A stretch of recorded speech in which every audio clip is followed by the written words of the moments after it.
Na hujambo ndugu msikilizaji na mtazamaji wa Radio Television Ngyoku Internationale.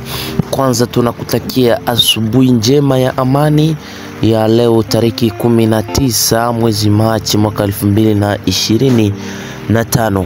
Mimi ni wako Zakai Chubaka Pascal au nite Professor International kichwa kilichoshiba super samaki wa Tanganyika.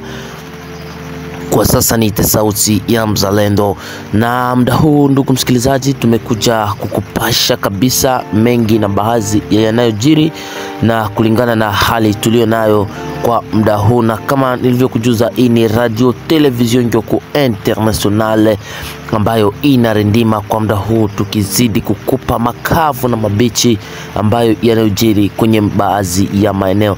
Na ndugu msikilizaji, na katika niliyokuandalia siku hii ya leo na asubuhi hii ya leo ni kwamba kwa mara ya kwanza kabisa katika kipindi cha mwaka mmoja, marais wawili, rais wa DRC na rais wa Rwanda Felix Tshisekedi naye Paul Kagame wameweza kufanya mazungumzo ya ana kwa ana. Mkutano huu wa ana kwa ana ulifanyika Jumanne Machi 18 nchini Qatar chini ya upatanishaji wa Emil katika jaribio la kutafuta suluhu la mzozo wa usalama mashariki mwa DRC. Kinshasa inashutumu jirani yake Rwanda kwa kuunga mkono waasi wa M23 ambao wameteka sehemu kubwa ya majimbo ya Kivu Kusini na Kivu Kaskazini, shutumu zinazoungwa mkono na ripoti kadhaa za Umoja wa Mataifa lakini zimekanushwa na Kigali.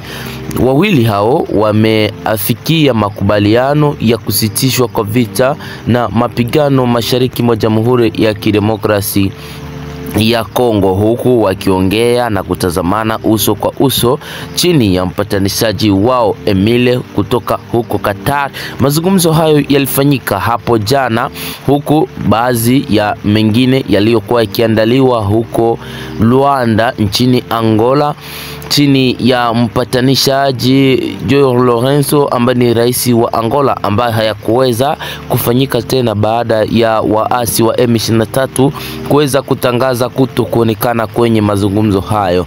Lakini baada ya mazungumzo hayo kuonekana hayakuweza kufaulu, basi mazungumzo mengine yaliweza kuendeshwa huko Qatar kati ya viongozi viwili wa nchi ya DRC na nchi ya Rwanda, Paul Kagame, wakiwa kabisa waliweza kukutana ana kwa ana na kuzungumza baadhi ya mengi na kujadili namna ya kuweza kusitisha mzozo unaoendelea mashariki mwa Jamhuri ya Kidemokrasia ya Kongo, huku waliweza kusikilizana wote kwa pamoja na kuweza kusaini chini ya mpatanishaji wao ambaye alikuwa kiwaongoza, ambaye ni Emil wa huko Qatar, na wameweza kusikilizana kabisa ya kuwa ni lazima vita viweze kusitishwa mashariki mwa Jamhuri ya Kidemokrasia ya Kongo, huku Rais Kagame akisaini na kusema ataweza kuondosha wale wanaozaniwa kuwa ni vikosi vya Rwanda mashariki mwa Jamhuri ya Kidemokrasia ya Kongo,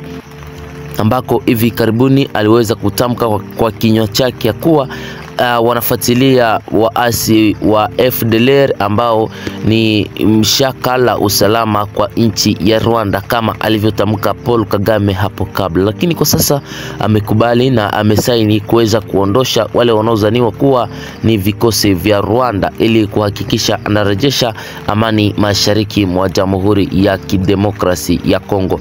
Na tumeona tukuletee haya kabisa ambayo ni mapya na ni mbichi, na muda sipunde mengine yanakuja. Mimi ni wako Zakai Chubaka Pascal, kwa sasa nite sauti ya mzalendo. Nikombe tu jiabone alafu uweze kulike na kukomenti na uweze kupartager kwa wengine. Niseme alamsiki.